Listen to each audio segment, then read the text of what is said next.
Greetings, esteemed listeners.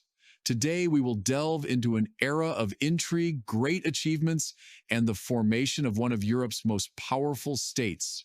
We will talk about a man whose name became synonymous with iron will, political foresight, and selfless service to the idea of state greatness. His figure is shrouded in many myths, largely thanks to famous literary works, but the real story of his life and work astounds the imagination no less than the most captivating novel.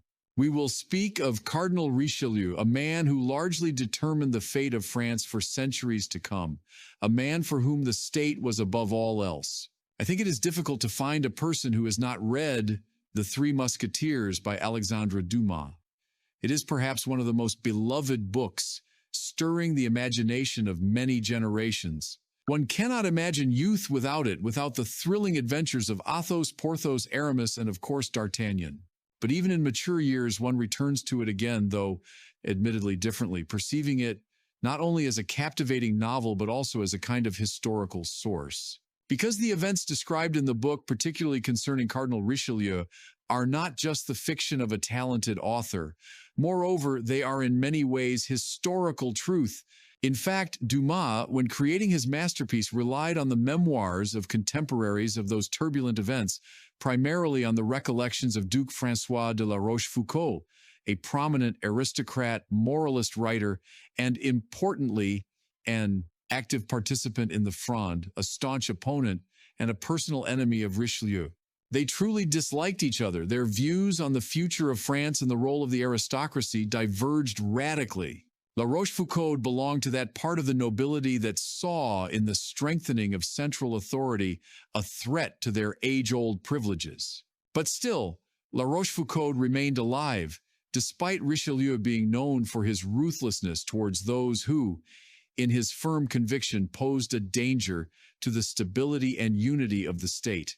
Perhaps the Duke was helped by his high position and influential connections, or maybe the Cardinal did not consider his threat serious enough to resort to extreme measures.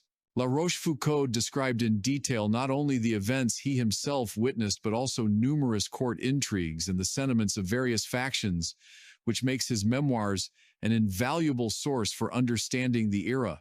La Rochefoucauld wrote extensively in detail and, as is believed, quite sincerely about what happened before his eyes or what he heard from reliable sources, as he claimed. His memoirs cover a significant period of French history, including the regency of Anne of Austria and the reign of Louis XIV in his youth. Therefore, the events described by Dumas, the heroes, their complex relationships, the intricate web of intrigues, the alignment of political forces at the court of King Louis XIII, and even the famous story of Queen Anne of Austria's diamond studs, all this has a real historical basis. The emotional nuances, the vivid literary coloring of events and characters are undoubtedly Dumas' own. He was an artist and an extraordinarily talented one, a master of captivating plots. A colorful, emotional background was absolutely necessary for him, otherwise there would not have been that thrilling novel that we know and love, and we would have been deprived of this immense joy, reading and rereading The Three Musketeers. Dumas did not deviate too much from the truth when he wrote about Richelieu's deep sympathy, or let's say more gently, his complex, ambiguous feeling for Queen Anne of Austria.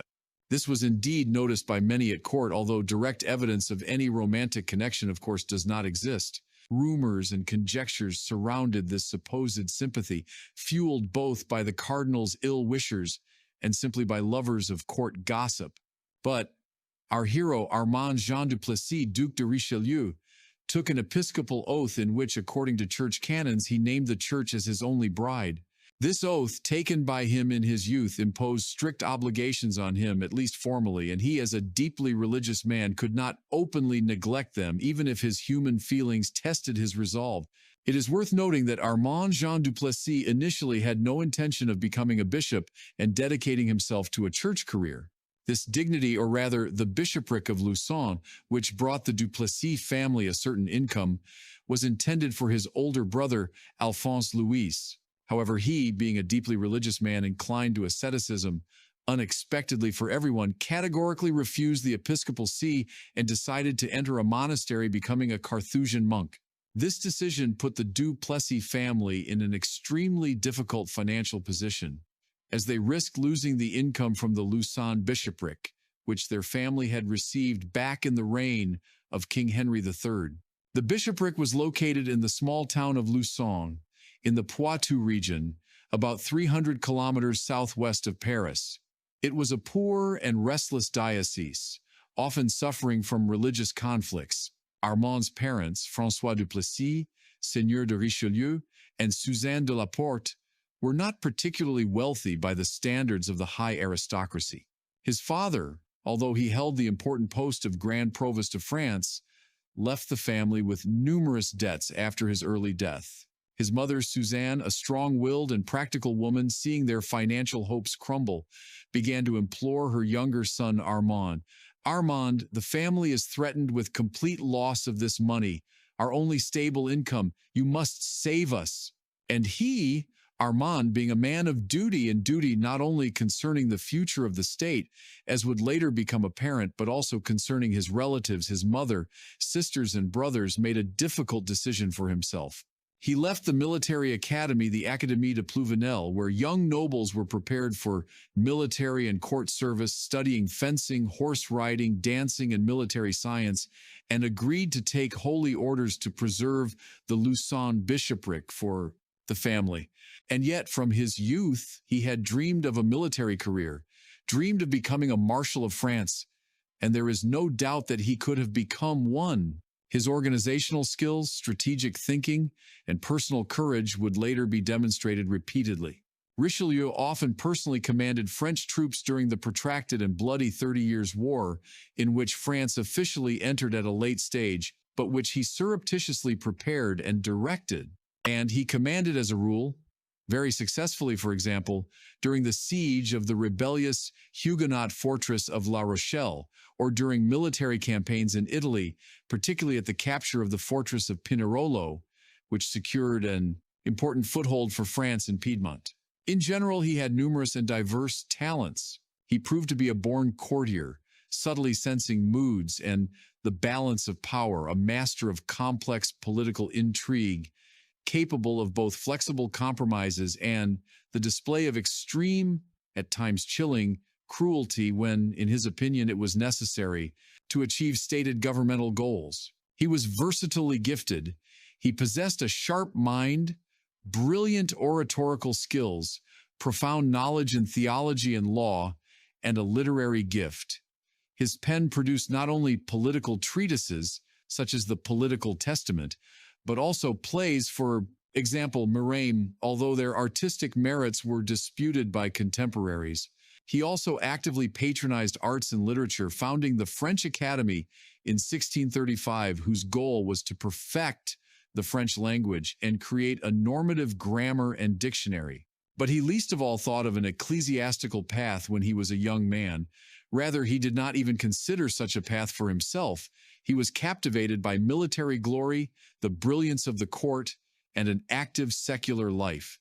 But a sense of duty to his family, which was on the verge of ruin, forced him to change his plans and take holy orders. And he followed this unexpected choice that had fallen upon him with his characteristic purposefulness and unwavering diligence, striving to reach the maximum heights in this field as well.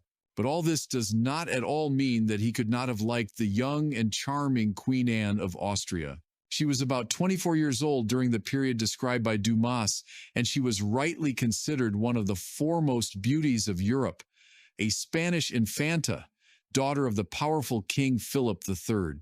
Why should he, a man of refined taste who appreciated beauty, have remained completely indifferent to her, even being a cardinal?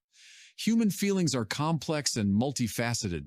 Precisely at this time, in 1625, the brilliant George Villiers, Duke of Buckingham, favorite of the English King James I and then of Charles I, arrives from England on an important diplomatic mission to negotiate the marriage of the English Crown Prince Charles, the future Charles I, with the sister of King Louis XIII, Henrietta Maria. And he too, as numerous sources testify, was completely smitten by the beauty and charm of Anne of Austria. Their meeting took place in Amiens, And it was there, according to rumors, that the most passionate scenes unfolded, which so agitated the French court. So the action begins, and one of the most significant figures in French history enters the historical stage. The great Richelieu, Armand Jean du Plessis, was born on September 9th, 1585, in Paris, although his family's ancestral estate was in Poitou. His father, François du Plessis, Seigneur de Richelieu, was not an insignificant figure in France at that time, but he did not belong to the highest echelons of the aristocracy. He held the post of Grand Provost of France. This was a position associated with maintaining order and executing judicial decisions, a kind of head of the royal police and judiciary. Richelieu's mother, Suzanne de la Porte, had acquired, that is, granted, not hereditary nobility. Her father was a famous Parisian lawyer. At this time in France, nobles had different statuses and origins. There was the nobility of the sword, the old hereditary aristocracy, and the nobility of the robe, those from judicial and official circles who had received nobility for service. Armand's father belonged to the hereditary, Rodowich nobles from the province of Poitou. Let's be frank, this place was not the most prestigious or wealthy, although it had long aristocratic traditions. Not as bad as Gascony, where the famous D'Artagnan came from, but also southwest France, known for its independent spirit and frequent unrest. The hereditary estate of the Richelieu family was small, and it was quite far from Paris, the center of political and social life. It was a typical province. Armand's father managed to rise under King Henry III, the last representative of the Valois dynasty on the French throne. He was captain of the king's guard and enjoyed his trust. But shortly thereafter, religious wars between Catholics and Huguenots flared up anew in France, and the country plunged into chaos and anarchy. Henry III was assassinated in 1589 by a fanatical monk, Jacques Clément, during the siege of rebellious Paris, which was under the control of the Catholic League. François du Plessis, our future cardinal's father, was beside the dying king at Saint-Cloud. He remained loyal to his monarch to the end, and it was he who brought the news of Henry III's death to his legitimate heir, Henry of Navarre, the future Henry IV.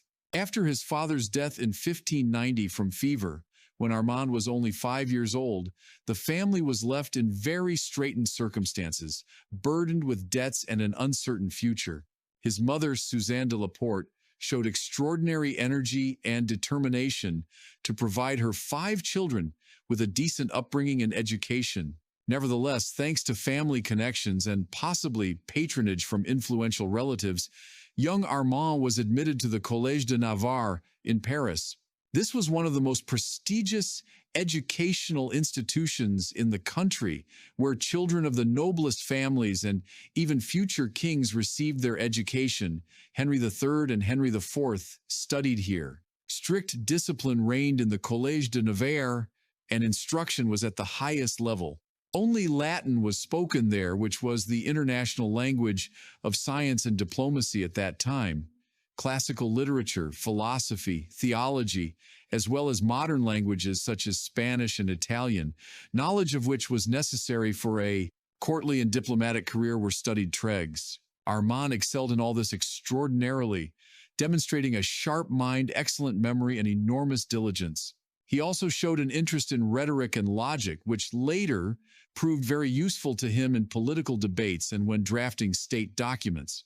And he succeeded so much that when under pressure from his mother and family circumstances, he decided to abandon a military career and take holy orders.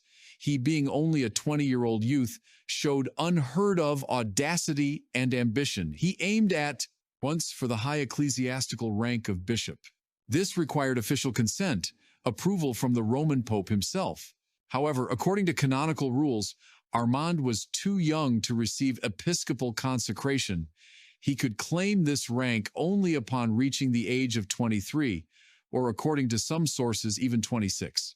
But the young man showed incredible perseverance and determination. Unwilling to wait several years and risking losing the bishopric of Luçon, he embarked on a long and dangerous journey across the Alps to Rome to appear personally before Pope Paul V. There, in the Vatican, he delivered before the pontiff in impeccable Latin. Such a brilliant and convincing speech so demonstrated his profound knowledge of theology and canon law that the Pope, as legend has it, was completely charmed and said, "Since this man is so exalted by his talents and knowledge, an exception must be made for him from the rules." Armand was indeed a brilliant youth endowed with many talents, a sharp analytical mind, eloquence, and incredible powers of persuasion. And in Rome, this was noticed and duly appreciated. He was granted permission for the bishopric at the age of 21, after which he was ordained in April of 1607. There is also a version that to obtain papal permission, Richelieu had to lie about his true age, for which he later allegedly repented before the Pope. So, Armand Jean Duplessis takes the family name Richelieu, after the name of the family estate, and becomes bishop of the town of Luçon, located in a marshy and unhealthy area with a poor and small flock. His diocese was one of the most dilapidated in France, and the cathedral and episcopal palace were in a deplorable state after the religious wars. His subsequent career did not develop immediately or suddenly, although he longed with all his heart for the court, for Paris, for the center of power and political life. Luçon seemed to him an exile, a place where his talents were wasted. He actively engaged in the affairs of his diocese, restored ruined churches, fought against the ignorance of the clergy, preached, organized the training of priests, and, what is especially important, he was the first bishop in France to begin implementing the decisions of the Council of Trent, aimed at reforming the Catholic Church. He also wrote theological works, in particular, The Principal Points of the Catholic Faith, seeking to convert the Huguenots, who were numerous in his diocese, by peaceful means through persuasion. But his thoughts were directed towards the capital. Apparently, he first seriously attracted the attention of influential people during the convocation of the Estates General in 1614. This was the first assembly of the Estates of France after a long break, convened by the regent Marie de Medici during a period of political instability after the assassination of King Henry IV. Richelieu, as a representative of the clergy from Poitou, delivered the closing speech on behalf of his estate, and this speech made a great impression with its logic, eloquence, and boldness of judgment. What slogans did he put forward then? One of them, France for the French, was very relevant and resonated in the hearts of many patriots, tired of foreign influence, especially Spanish, at the court of Marie de Medici. This slogan reflected the growing national consciousness and a desire for an independent policy. The second appeal of the young Bishop Richelieu was an absolute win-win at all times, an ideal for those aspiring to power and popularity. War on corruption. He denounced embezzlement, venality of officials, exorbitant court expenses, and demanded reform of the financial system and justice. It was with these loud and topical slogans that he managed to attract attention, primarily from Marie de Medici and her all-powerful favorite, the Italian Concino Concini, Marshal d'Ancre. Even more attractive than his speeches was his personality itself. He possessed all that distinguishes an outstanding person from the ordinary, the gray mass, unshakable self-confidence based on an awareness of his own abilities, impeccable language, polished formulations, a hidden but powerful temperament that could manifest itself in outbursts of anger or, conversely, in cold calculation, and a deep, almost hypnotic emotionality when he wanted to persuade or influence an interlocutor. I cannot resist quoting a small excerpt from a work that, according to some data, he wrote for himself in his youth, not yet being a prominent courtier and not even thinking of a cardinal's hat. This text is sometimes called Instructions and Rules, by which I intend to guide myself when I am at court, or courtly instruction. This was a time when Henry IV was still on the throne, and young Armand only dreamed of a courtly career. What does the future all-powerful minister write? It is a kind of practical guide to survival and advancement at court, interesting in all times, since the nature of power and human weaknesses change little. For all power, as he later understood and formulated, strives for the absolute, for unlimited control. and Richelieu was destined to serve the monarchy, to form and strengthen absolute power in France, and he did so with unsurpassed skill and at times with chilling efficiency. He writes, addressing himself as it were, "It is necessary to repeat more often to the king that only unfavorable circumstances force me to limit myself to rendering him only minor services, and that for a truly loyal subject there is nothing too difficult or completely impossible in the service of such a good sovereign and such a great monarch." Note, the monarch in this case can be called whatever. He can be weak, indecisive, or even unintelligent. You just constantly tell him that he is great and wise. Most important of all is to carefully observe from where exactly the wind is blowing at court. That is, who enjoys the greatest influence at the given moment, and in no case to pester the king when he is in a bad mood or not inclined to business. It is especially important to secure in advance the favor and support of such employees who hold key positions or have access to important information and who in any way may be useful in the future. Letters and documents that may be dangerous or compromising, if preserved, should be immediately and without a trace burned. These rules reflect a deep understanding of the psychology of power and courtly manners, and Richelieu followed them with astonishing consistency. Richelieu adhered to such pragmatic, if not cynical, life rules throughout his career. He himself discovered them by observing court life, himself became convinced of their unfailing action, and began to consistently apply them in his political practice. In numerous films and some popular books, Richelieu's image is often greatly simplified, presenting him as a kind of primitive, cunning villain driven only by a thirst for power and personal revenge. This, of course, is far from true, or rather, not true at all. He was, above all, an ideologue, a consistent apologist for several fundamental ideas of the nascent modern age, ideas that formed the basis of the modern state. Power must be strong, unified, and centralized. This is one of them, a cornerstone of his political philosophy. He strove for royal power to be not nominal, but a real force, capable of overcoming feudal fragmentation and ensuring internal peace and order in the country. And he treated the common people, however strange it may seem to a modern person, with absolute sincerity within the worldview of his time, and not at all cynically, as is sometimes believed. In medieval, estate-based society, remnants of which were still very strong in the 17th century, it was sincerely believed that the people were a kind of mule, a working animal, which had to be loaded with work and taxes, but to a reasonable limit so that it would not fall under an unbearable burden. It was important here not to overdo it with the burden, but on the other hand, it was believed that if this mule was idle and inactive, its character would decidedly deteriorate. It would become lazy, prone to riots and disobedience. In his famous political testament, which it is believed he dictated shortly before his death, Richelieu reproduces in detail this traditional view of the people and their place in the state structure. He wrote that finances are the nerves of the state, but the people should not be too relieved of taxes, for having lost the sign of their subordination, they would forget their position and be inclined to disobedience.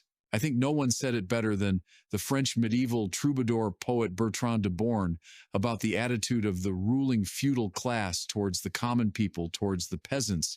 Peasants are dung beetles scurrying in the earth. And I love to see him dirty, downtrodden, eternally laboring. That is his natural lot, his destiny. Richelieu continues approximately this same idea, albeit in a more ennobled form, in his reflections on state structure. Only the sovereign is exalted above all and possesses absolute power. His power must be real, true, and indestructible, not limited by anyone except God and the monarch's own conscience. The nobility is a very important part of society. Its support and adornment, it creates high culture, formulates laws, preserves ancient traditions, and defends the state with arms in hand. The nobility has a dangerous, at times very difficult and responsible role of serving the crown. And the people, the third estate, create material values, labor in the fields and workshops, pay taxes, and thus serve the fatherland. A dung beetle, in a word, if we follow the cruel medieval metaphor.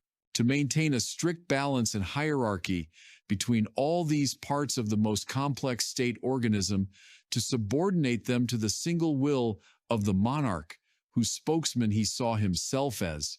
This is what Richelieu saw as his main historical task. In a portrait by Philippe de Champagne, painted around 1635, we see Cardinal de Richelieu in all his majesty. A stern, perceptive gaze, fine, aristocratic features, the cardinal's robes symbolizing his high position not only in the ecclesiastical but also in the state hierarchy. This portrait became a canonical depiction of the cardinal, conveying his willpower and statesmanlike mind.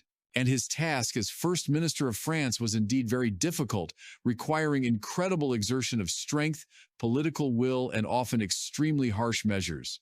Whoever was convicted of high treason, of conspiracy against the king or his minister, faced the scaffold regardless of noble birth or past merits. He unhesitatingly beheaded the most famous nobles of France for participating in conspiracies and rebellions. Suffice it to recall the fate of the Duke de Montmorency, one of the noblest magnates of the kingdom. But most strikingly, what caused a storm of indignation in aristocratic circles was that he banned duels by special royal edict and intended to also behead duelists who dared to violate this ban. At first, no one took this ban seriously. Duels were an integral part of noble culture, a way to defend honor, a privilege of the noble estate. Banning them seemed unthinkable. In 1619, even before Richelieu reached the pinnacle of power, his older brother, Henri du Plessis de Richelieu, Marquis de Richelieu, died in a duel. The very brother who had once refused to become a clergyman, but who subsequently greatly helped Armand take his first steps at court and advance in his career. Richelieu was very strongly attached to him, as indeed to all members of his family, despite his outward severity and preoccupation with state affairs. The death of his brother in a duel undoubtedly left a deep mark on his soul, and the cardinal did not forget it. Perhaps this personal grief also strengthened his determination to combat the dueling epidemic, which claimed the lives of many young and noble gentlemen who could have served the king in France. The cardinal believed that the blood of French nobles should be shed only in the service of the king on the battlefields and not in senseless private duels. Despite the furious discontent and open resistance of a significant part of the nobility to the ban on duels, for they considered duels an inalienable privilege, a symbol of their special status and honor, Richelieu showed unyielding firmness and achieved the first exemplary executions. On June 22, 1627, on the Place de Grève in Paris, the famous duelist Count François de Montmorency Bouteville and his second, also a count, François de Rosmadère, Count de Chapelle, were publicly beheaded. Bouteville was known for having participated in more than 20 duels and had demonstratively violated the royal edict by arranging a duel in broad daylight in the very center of Paris, on the Place Royale. This double execution of representatives of the noblest families of France made a most powerful, overwhelming impression on all noble society. It became clear that the first minister was not joking. However, this did not stop the opposition. On the contrary, new conspiracies against the cardinal arose, and an atmosphere of universal hatred from the old aristocracy and dull fear set in. Richelieu responded to this with merciless repressions, new arrests, and executions of conspirators. He created an extensive network of spies and informants, the so-called Cabinet Noir, which intercepted correspondence and reported on the slightest signs of disloyalty. And conspiracies arose with frightening regularity practically throughout his entire rule, and executions did not cease. Among the most famous conspiracies are the plot of Count de Chalais in 1626, aimed at assassinating the cardinal and elevating Gaston of Orléans, the king's brother, to the throne; the rebellion of Duke Henri de Montmorency, governor of Languedoc in 1632, also supported by Gaston of Orléans and Spain; and finally the last major conspiracy of Marquis de Cinq-Mars in 1642, shortly before Richelieu's own death. But what is surprising, many of his sworn enemies, even while in opposition or exile, in their documents, memoirs, letters, in contemporary accounts, despite all their personal dislike and hatred for him, were forced to give him his due. They, albeit grudgingly, recognized and appreciated his outstanding statesmanship, his political courage, unbending firmness in achieving set goals, and his sincere devotion to the interests of France as he understood them. Even such an irreconcilable opponent as Cardinal de Retz wrote of him with a certain admiration, noting his genius. Queen Anne of Austria, a lovely young beauty, daughter of King Philip III of Spain, and wife of French King Louis XIII, whom the cardinal very likely loved deep down, or at least had complex, contradictory feelings for, he nevertheless consciously harmed and greatly annoyed for many years. Annoyed perhaps partly because he was jealous of her for the brilliant Duke of Buckingham, a favorite of the English court, and perhaps also for other potential or imaginary admirers of hers. He placed her under strictest surveillance. Her correspondence was intercepted. Her ladies-in-waiting were his spies.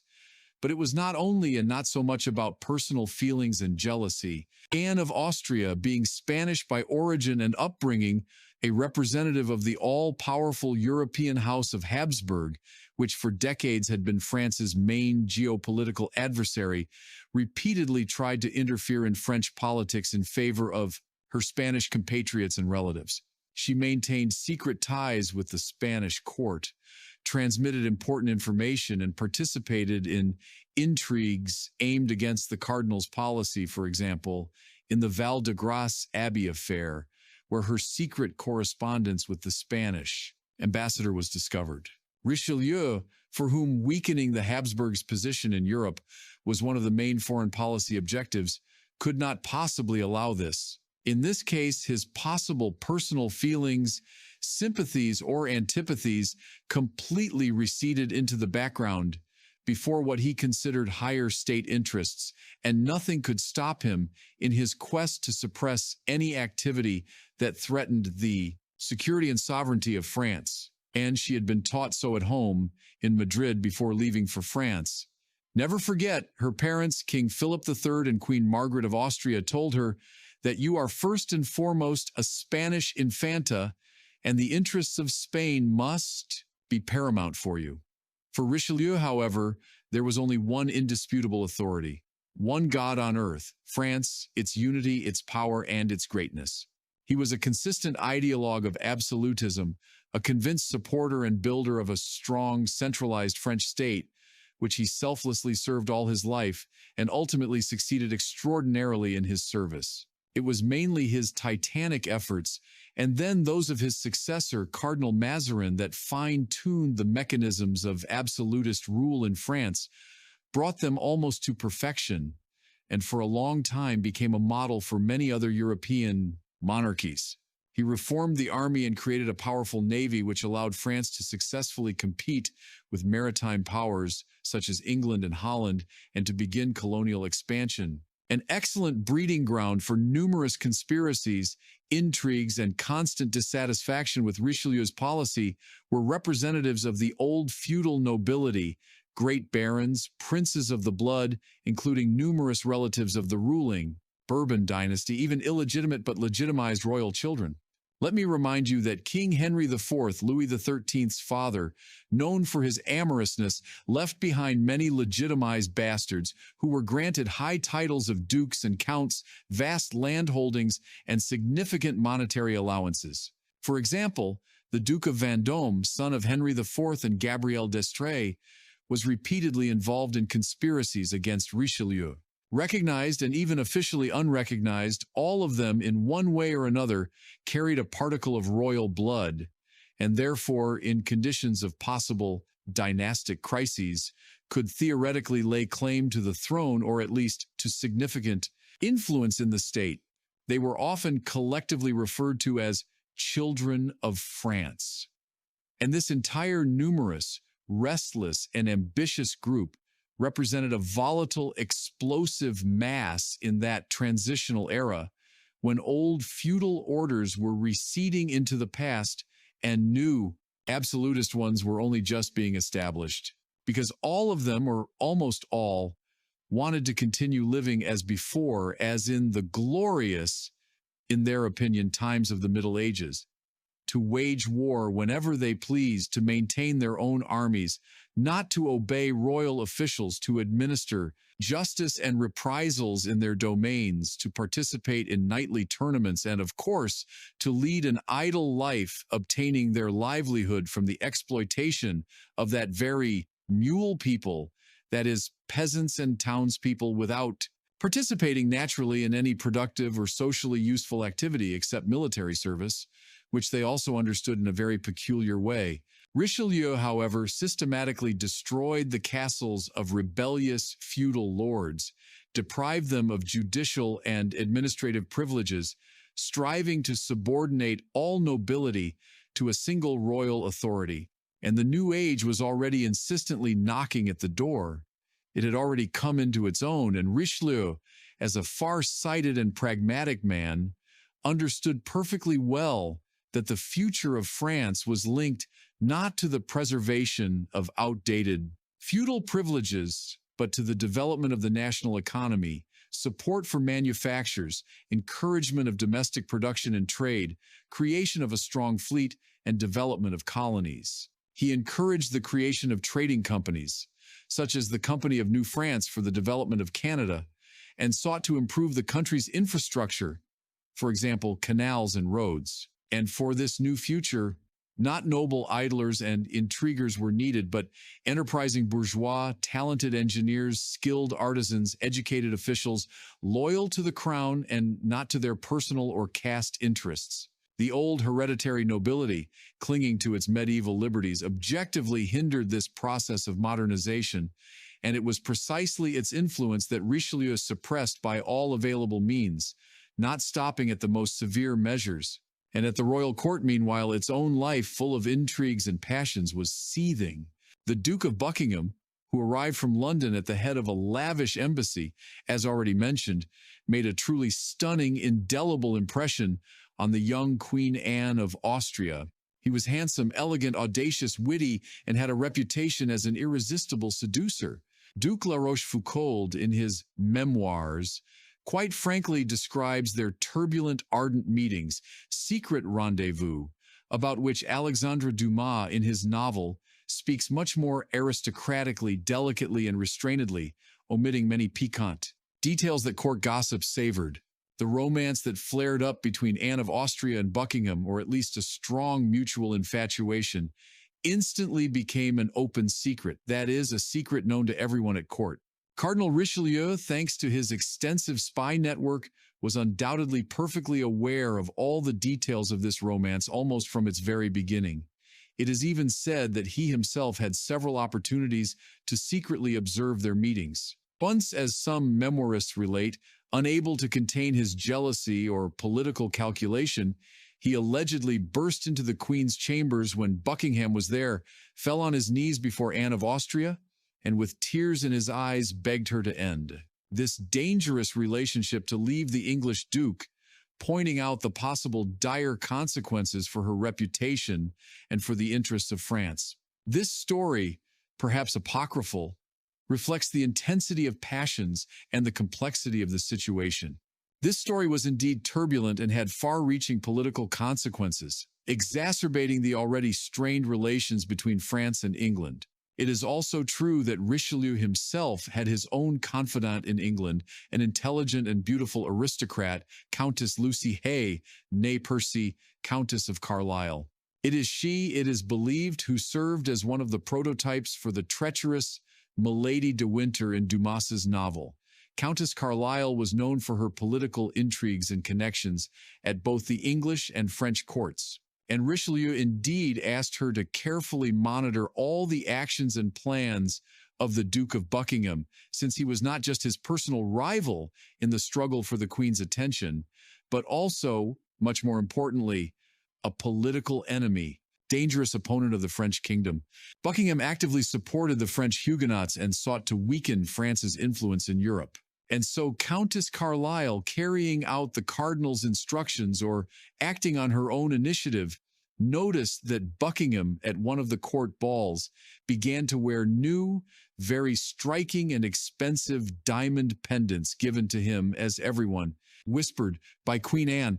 At a ball in London, as memoirists of that era write, 2 of these 12 pendants were apparently skillfully cut off by Countess Carlisle or her agent, and immediately sent to Richelieu in France as proof of the Queen's imprudence and her connection with Buckingham. Discovering the loss of the pendants and realizing that it was the work of Richelieu's agents, Buckingham flew into a rage, and to prevent the evidence from being sent to France, or conversely to have time to make duplicates, ordered all English ports to be immediately closed to any departing ships. How events unfolded further, with the making of copies of the pendants, with the desperate journey of the Musketeers to England and back, we know well from Dumas's immortal book.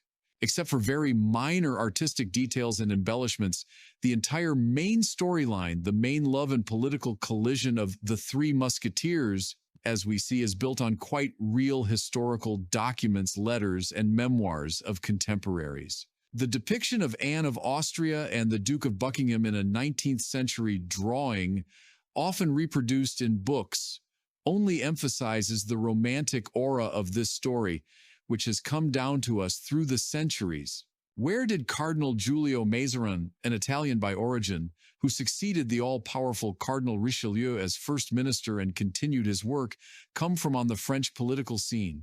This revealed another unique trait of Richelieu. He, unlike many other authoritarian rulers, was not afraid of talented assistants and managed to find a worthy successor, an heir, a political inheritor. Mazarin, born Giulio Raimondo Mazzarino, appeared on the French political scene as a papal diplomat involved in negotiations during the War of the Mantuan Succession.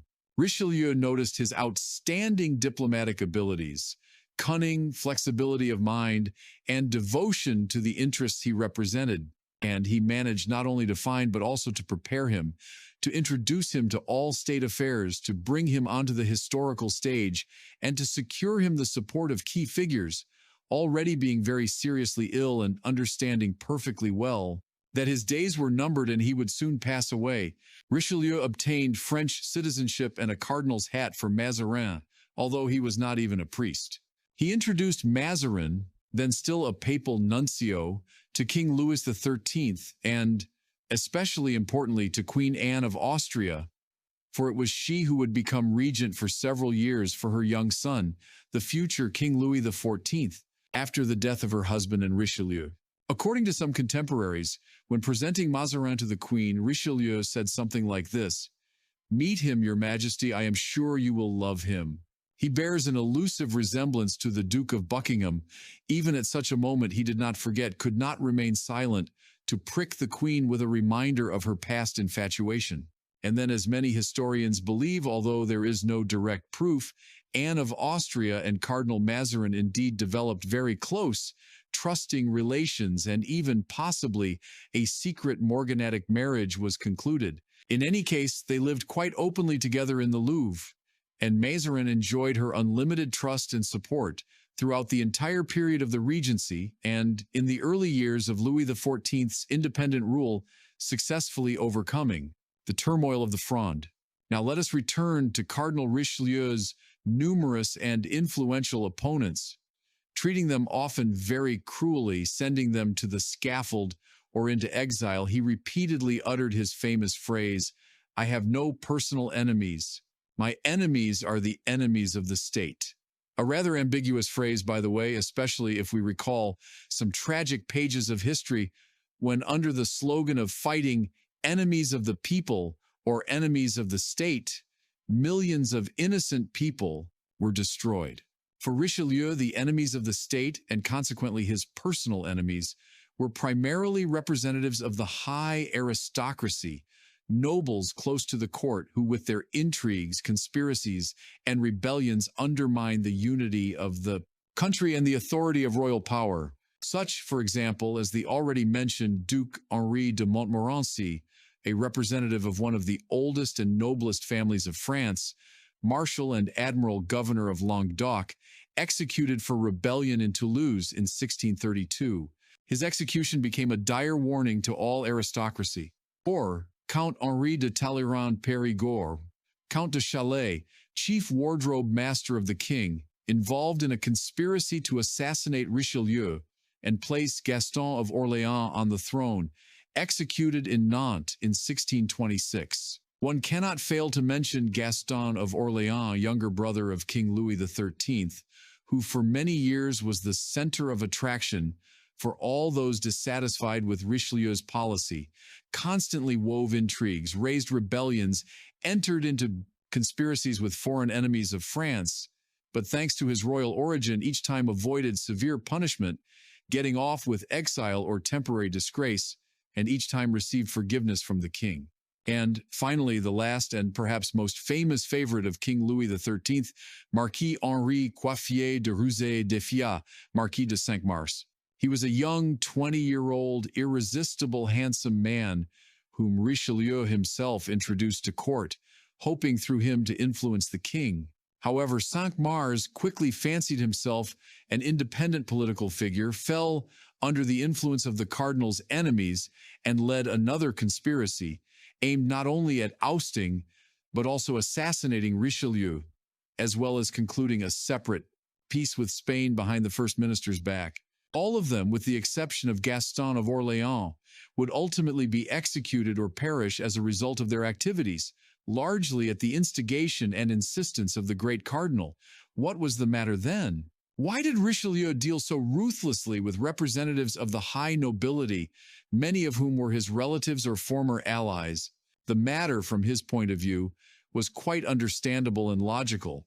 If France in the 17th century failed to finally part with its archaic medieval traditions, with feudal fragmentation and the license of great lords, then the court, nobility, princes of the blood, and powerful provincial governors would continue to manipulate kings, as had happened more than once in the tragic past of the French monarchy, plunging the country into an abyss of internecine wars and anarchy. Suffice it to recall the period of the religious wars of the 16th century when France was on the verge of collapse. That is why he always placed in the first most important place what he clearly and unequivocally formulated as state interest, or raison d'etat. And in this sense, representatives of the old feudal aristocracy were for him not just personal rivals in the struggle for power and influence at court. He perceived them as systemic enemies of a unified, strong, and centralized royal power, as an obstacle on the path to France's prosperity and might. And any power, as a philosophical and social category, by its nature strives for the absolute, for maximum concentration and unlimited control. This is an immanent property of this category. This manifests itself on any scale, both small within a family or a small organization, and of course large on the scale of an entire state. Richelieu was one of those who understood this perfectly and purposefully built the edifice of absolute monarchy in France. He also actively fought against the political influence of the Huguenots, seeing in their existence as a state within a state, a threat to the country's unity. After the capture of La Rochelle, he deprived them of the political and military privileges granted by the Edict of Nantes, but preserved freedom of worship, which was a manifestation of a certain religious tolerance for that time. King Louis XIII and his first minister, Cardinal Richelieu, died within a few months of each other, which gave rise to many rumors and legends. Richelieu died on December 4, 1642, in his Parisian palace, Palais Cardinal, now Palais Royal, from purulent pleurisy at the age of 57. Louis XIII died on May 14, 1643, presumably from tuberculosis or Crohn's disease at the age of 41. I well remember that remarkable, almost mystical historical phrase attributed to Richelieu, spoken by him on his deathbed to the king. It is also quoted by Alexandre Dumas in the novel 20 Years After, and is found in some memoirs of that era. "I go before to show you the way, your majesty." And indeed, as if foreseeing the imminent demise of his loyal, though at times burdensome with his tutelage, minister, King Louis XIII outlived him by little more than 5 months. Their fates proved to be inextricably linked not only in life but also in death. Relations between the king and the cardinal were complex.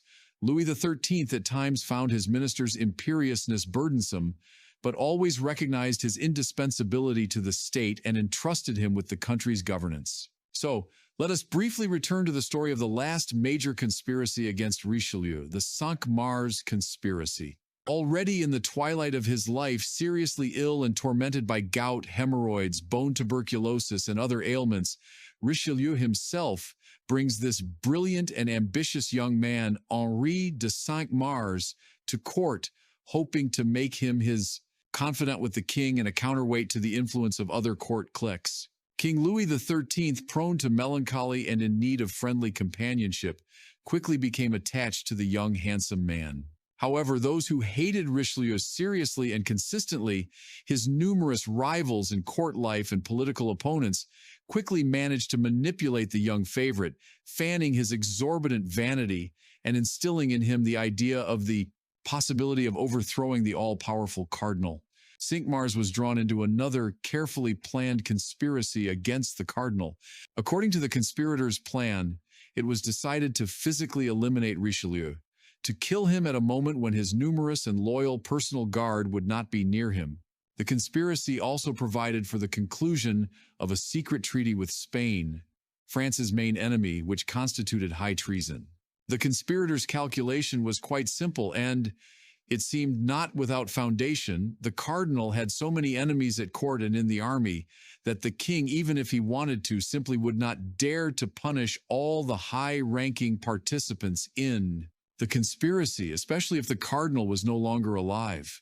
Among the conspirators were such influential figures as Gaston of Orléans, the Duke de Bouillon, and Cinq-Mars himself, who was to give the order for the assassination. But, according to some historical sources and later traditions, at the decisive moment, something completely astonishing and inexplicable happens. Looking into the eyes of the cardinal, who, despite his illness, maintained clarity of mind and incredible willpower, Cinq-Mars, as they say, suddenly froze, lost all his determination, and could not give the fatal command to his accomplices to dispatch him. Such a thing, according to rumors, had already happened before. The hypnotic, paralyzing power of Cardinal Richelieu's gaze was allegedly experienced by another famous conspirator, Duke Gaston of Orléans himself, the king's brother, during one of the previous attempts to eliminate the minister. In both cases, a carefully prepared assassination, which seemed practically decided and very probable, was for some mysterious reasons prevented at the very last moment. Of course, these stories may be exaggerated or part of the legend surrounding Richelieu's figure. However, the fact remains the Cinq-Mars conspiracy was uncovered thanks to an intercepted copy of a secret treaty with Spain, which Richelieu's agents managed to obtain. Cinq-Mars and his closest associate, François-Auguste de Thou, were arrested, tried, and executed on the scaffold in Lyon on September 12, 1642. And Richelieu, despite all assassination attempts and conspiracies, remained alive and died a natural death, though not in old age, but having managed to crush the last of his dangerous enemies. On Cardinal Richelieu's famous tomb in the Sorbonne Chapel in Paris, created by sculptor François Girardon in 1694 by order of his grandniece, we see a majestic sculptural composition depicting the dying cardinal, supported by the allegorical figure of religion, while at his feet mourns a figure personifying science or knowledge, symbolizing his patronage of sciences and arts, in particular his founding of the French Academy and the restoration of the Sorbonne. This tomb is one of the masterpieces of 17th-century French sculpture. How does Cardinal Richelieu appear to us in the memoirs of his contemporaries, in historical documents, and of course, in fiction, which largely shaped his popular image? Fine, aristocratic features of a pale face emaciated by illness and overwhelming labor, beautiful, expressive gestures, an innate sense of dignity, aphoristic, precise, and convincing speech, profound political wisdom and insight combined with an iron will and at times chilling ruthlessness. All this is indeed true. It finds confirmation both in his iconography, that is, in numerous lifetime portraits created by masters such as Philippe de Champaigne, and in numerous descriptions contained in documents of that era, in memoirs, letters, and eyewitness accounts. He was called the Sphinx in a red robe for his impenetrability and ability to hide his true thoughts and intentions. As for the supposed hypnotic gaze, historical sources generally do not provide direct indications. But the fact remains, despite a huge number of enemies and numerous conspiracies, Marquis de Cinq-Mars and Duc de Montmorency, as well as many other noble conspirators, were executed, and Richelieu remained in power until his very death, continuing to steadfastly pursue his policy. His personal life was subordinated to the service of the state. He rarely allowed himself rest, worked 18 to 20 hours a day, even when seriously ill. Yes, of course, there were executions, and there were many of them, but as he himself asserted and perhaps sincerely believed, state interest always stood immeasurably above any personal sympathies, antipathies, or considerations, even in such a delicate and personally affecting case as the story of the Duke of Buckingham and Queen Anne of Austria. As is known from history, the English Prime Minister and royal favorite, the Duke of Buckingham, was assassinated on August 23, 1628, in Portsmouth, by a retired naval officer, John Felton, who considered himself overlooked in service and possibly was a religious fanatic who saw Buckingham as an enemy of the true faith and the culprit of English policy failures. This assassination occurred just on the eve of the day when Buckingham was to lead a large English fleet heading to the aid of the Protestant fortress of La Rochelle in France, besieged by royal troops. How very timely from the point of view of Richelieu's interests, his main English adversary was killed. For Buckingham's expedition, had it succeeded, could have seriously complicated the French crown's position and prolonged the Huguenots' resistance. France's strategic interests would have been under direct threat. There are suggestions, though not documentarily confirmed, that Richelieu's agents might have been involved in this assassination, but there is no direct proof. And if an extreme, urgent necessity for the good of the state had arisen, would Cardinal Richelieu have disdained organizing the secret political assassination of his enemy? I think that most likely no, he would not have disdained it if he had been firmly convinced that it was the only way to prevent a great misfortune for France. Because La Rochelle, the main Huguenot stronghold in western France, was for the cardinal not just a rebellious city, but a symbol of many years of religio-political and noble turmoil that was tearing the country apart and undermining the authority of central power. And this dangerous splinter in his deep conviction had to be pulled out once and for all, whatever the cost. So Richelieu believed, and he achieved his goal, after a heroic 13-month siege during which he proved himself not only a talented organizer, but also a military engineer, personally supervising the construction of the famous dike that blocked access to the port from the sea. La Rochelle capitulated in October 1628.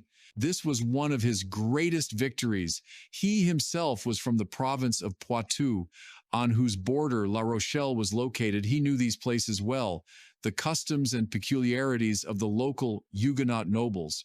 He knew perfectly well their long-standing separatist traditions, their desire for independence from Paris, their connections with England and other Protestant states. These traditions were ancient and very deep, dating back to the 100 Years' War. And I think the whole point is that very long ago, perhaps in his youth, when he was making the decision to dedicate himself to state service, he gave himself once and for all a kind of moral indulgence, a complete absolution of sins for all deeds committed in the name of what he called state interest or the good of France. He made a firm agreement with himself and was absolutely, unshakably convinced that for the salvation and greatness of France, one could go to any lengths, make any sacrifices, undertake any actions, even the most dubious from the point of view of ordinary morality. And God, as he believed, would not condemn him for this, but on the contrary, bless him. And he was, despite his political activities, which often required pretense, cunning, and cruelty from him, a deeply religious man in his own way. He regularly attended Mass, prayed a lot, observed fasts, and wrote theological works. His personal coat of arms bore the motto, "My only compass is reason." However, physical reprisal against his political enemies, if they threatened the state, he apparently did not consider a mortal sin, viewing it as a harsh but necessary surgical operation on the body of a sick society. Such a major, complex, and contradictory historical figure as Richelieu cannot be assessed unequivocally. He cannot be painted only in black or only in white. In attempts to idealize or conversely demonize his figure, authors, including many modern historians and publicists, often put forward various interesting comparisons with other outstanding statesmen. Most often he is compared to Otto von Bismarck, the Iron Chancellor of Germany. And indeed, there is a certain similarity. Richelieu, at the cost of enormous efforts and often harsh measures, created the foundations for the future great and powerful absolutist France of the 17th and 18th centuries, united the country, suppressed the opposition of the nobility and Huguenots, and strengthened central authority. Bismarck, on the other hand, in the 19th century, by iron and blood methods, as we see largely similar, united a fragmented Germany under the aegis of Prussia, laying a solid foundation for its future economic and military power. He is also sometimes compared to the Russian reformer Tsar Peter I, although the historical context, of course, is completely different, and the characters and personal fates of these two figures are very different. But in some ways, the final results of their policies are similar and, most importantly, the cornerstone idea that lay at the basis of all their actions and deeds, the idea of state greatness, the idea that the interests of the state are above all else, above personal interests, above the interests of individual estates, and even at times above human life. Richelieu can also be compared to other great minister reformers, such as Count Duke Olivares in Spain, his contemporary and chief rival, although the goals and results of their activities were different. In our consciousness, largely due to such charismatic and powerful personalities, the concepts of state and society were for a long time greatly confused, almost identified. The state, both for them, rulers of the past, and for us, especially in earlier times, too often seemed something sacred, self-sufficient, something immeasurably more important than the individual and civil society itself. For its good, one had to work tirelessly, make any sacrifices, and even readily give one's life in case the state demanded it.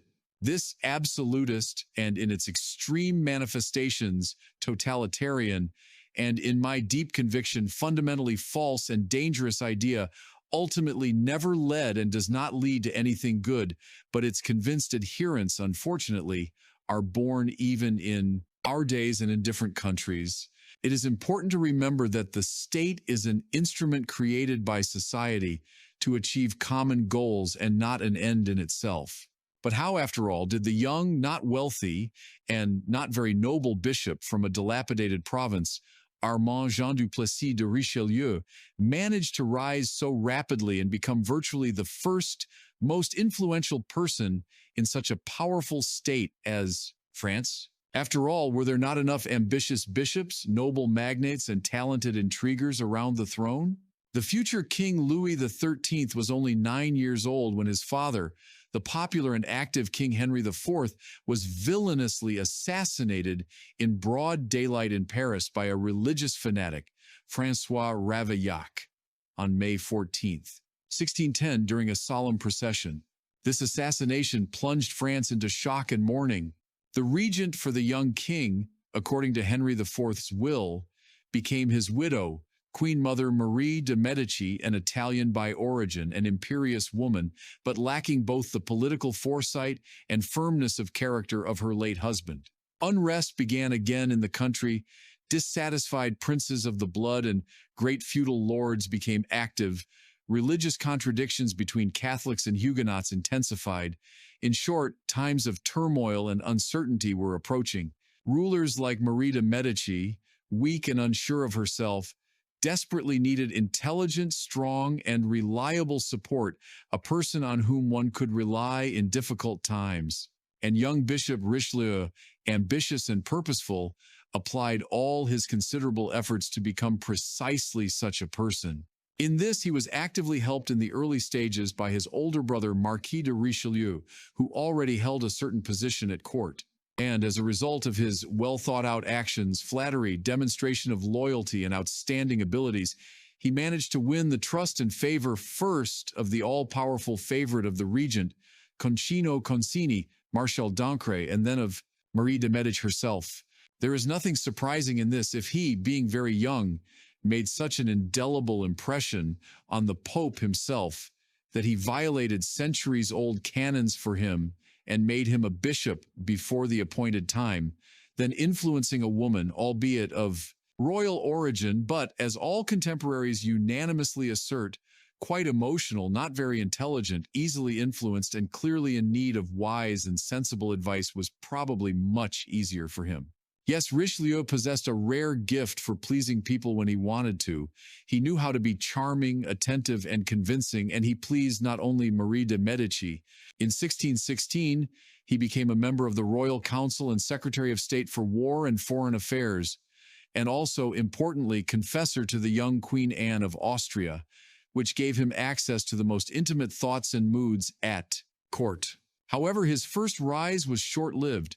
In 1617, Concini was assassinated by order of young Louis XIII, who wished to rid himself of his mother's and her favorite's tutelage, and Richelieu was sent into exile in Avignon. Only a few years later, thanks to his tact, patience, and ability to negotiate, he managed to reconcile the king with his mother and gradually returned to power, becoming a cardinal in 1622 and first minister in 1624. And then, the already mentioned Estates General of 1614. This was indeed a very important moment in his biography, his first major public success. Richelieu was noticed. His opinion began to be listened to attentively. This man was talented, that is absolutely indisputable. He studied at a military academy for only about 2 years. And then, already as a cardinal and first minister, in a whole series of military campaigns and battles of the protracted 30 Years' War, he personally planned operations, commanded troops, and played a very noticeable and at times decisive role.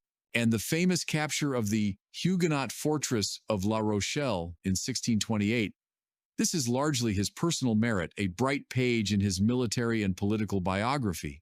When there was no real possibility of winning solely by brute military force, he knew how to skillfully maneuver, conduct complex diplomatic negotiations, make agreements, conclude alliances seemingly with impossible partners, for example, with Protestant princes of Germany or with Sweden, to weaken his main enemy, the Catholic Habsburg Empire. His foreign policy was aimed at establishing French hegemony in Europe. The 30 Years' War, which began in 1618 and ended with the Peace of Westphalia in 1648, would end after Richelieu's death.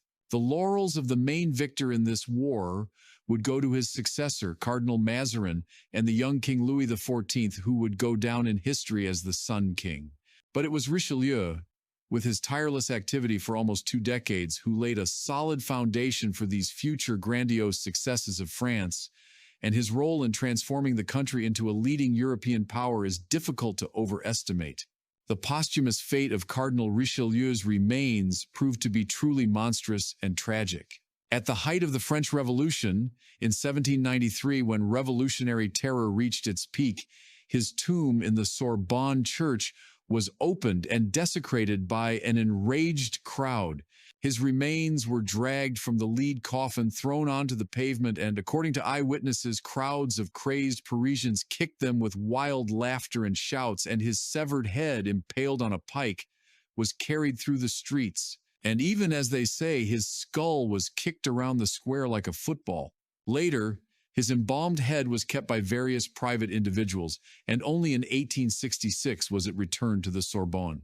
Where did such blind, irrational, and outrageous hatred for a man who had done so much for the greatness of France come from? The crowd, in general, is a terrible, unpredictable, and often destructive phenomenon, especially at turning points in history such as the first, most turbulent years of the French Revolution. Let us recall that at the same time, the famous royal prison, the Bastille, was razed to the ground and dismantled stone by stone. One might ask, why was it necessary to destroy this, albeit gloomy but still impressive and in its own way beautiful medieval castle? The answer is quite simple. The Bastille was not just a prison, it was a hated symbol of royal arbitrariness, despotism, absolute power, strength, and injustice of the old regime. So it was destroyed to its foundations so that not a trace remained. Similarly, the fierce hatred of the revolutionary crowd was directed not so much personally at the long-dead Armand Jean Duplessis as at Cardinal Richelieu, as a historical figure, as one of the main architects and personification of that very French absolutism which by the end of the 18th century had brought the country to a state of profound political, social, and economic crisis. Richelieu lived such a life and left behind such a political legacy that he remained firmly in the memory of posterity as the main apologist and builder of unlimited, absolute royal power. He was not just a convinced monarchist, he was, if one may say so, a super-monarchist, for whom the king and the state were sacred. All contemporaries, both friends and enemies, said of him, "He is all-powerful, he is omnipotent, he rules France." And he, in full accordance with his own courtly instruction, did nothing but constantly labor for the good of the crown and tirelessly extolled the idea of the king's greatness and the immutability of his power. He was never a vermenschicum, striving only for personal enrichment or satisfaction of his ambitions at the expense of the state, although he was not averse to luxury and the external attributes of power. He was a true first minister, a statesman to the core. And the king for him was not just a specific personality, Louis XIII, with all his weaknesses and virtues. It was above all the very idea of monarchy, a symbol of the unity and immutability of the French state. And it was precisely with this idea of absolute monarchy, with its practical manifestations in the form of class inequality, arbitrary rule, and lack of civil liberties, that the French, who rose up in 1789, entered into a mortal struggle, not yet knowing that their struggle would later be called the Great French Revolution. They fought desperately against that very absolutism, which in the century and a half that had passed since Richelieu's death had made the atmosphere in France by the end of the 18th century so suffocating and unbearable for most of the population that at that moment, to give due credit to the historical merits of one of the main apologists of this very absolutism, was simply impossible for the revolutionary masses. Today in France, the attitude towards Cardinal Richelieu is generally quite respectful. He is placed on a par with such iconic figures of national history as, for example, Napoleon Bonaparte or Charles de Gaulle. And this in general is quite understandable. For a very long time, the French were possessed, and perhaps still are to some extent, by the idea of a strong, authoritative central power capable of ensuring order, stability, and national greatness. And I cannot say with complete certainty that this idea has finally and completely disappeared from French political consciousness even today. After all, General de Gaulle, founder of the Fifth Republic, was also often suspected by his political opponents of excessive ambition for power, of striving to establish a regime of personal rule, of Bonapartism. In France, as in many other countries with a rich and complex history, democracy sometimes has a very hard time establishing itself, overcoming centuries-old traditions of authoritarianism and paternalism. And sometimes, observing political crises and instability, it begins to seem that living with the idea of the omnipotence and infallibility of a monarch or other sole ruler is somehow simpler and calmer. However, as all world history experience shows, this is far from true. It is a dangerous delusion. And history demonstrates this to us with relentless consistency every time a particular power, intoxicated by its might, begins to systematically exceed its legitimate powers, trample on the rights and freedoms of citizens, and place itself above society and the law. The figure of Cardinal Richelieu, with all its contradictions, remains an eternal reminder of how enormous the role of an individual in history can be, but also of the high price at which state greatness is sometimes achieved and what dangers are inherent in the unlimited concentration of power in one's hands, even if these hands belong to a genius. His legacy is complex and multifaceted, and it still arouses debate, forcing us to reflect on the eternal questions of the relationship between power, morality, state interest, and the price of progress. Streets, squares, and even warships bear his name, which testifies to the recognition of his services to France. With this, we conclude our story about Cardinal Richelieu, one of the brightest and most significant figures, not only in French but also in world history. A man who, despite all his shortcomings and sometimes cruel methods, dedicated his life to serving one great idea, the idea of a strong and prosperous France. I hope you found it interesting. Thank you for your attention.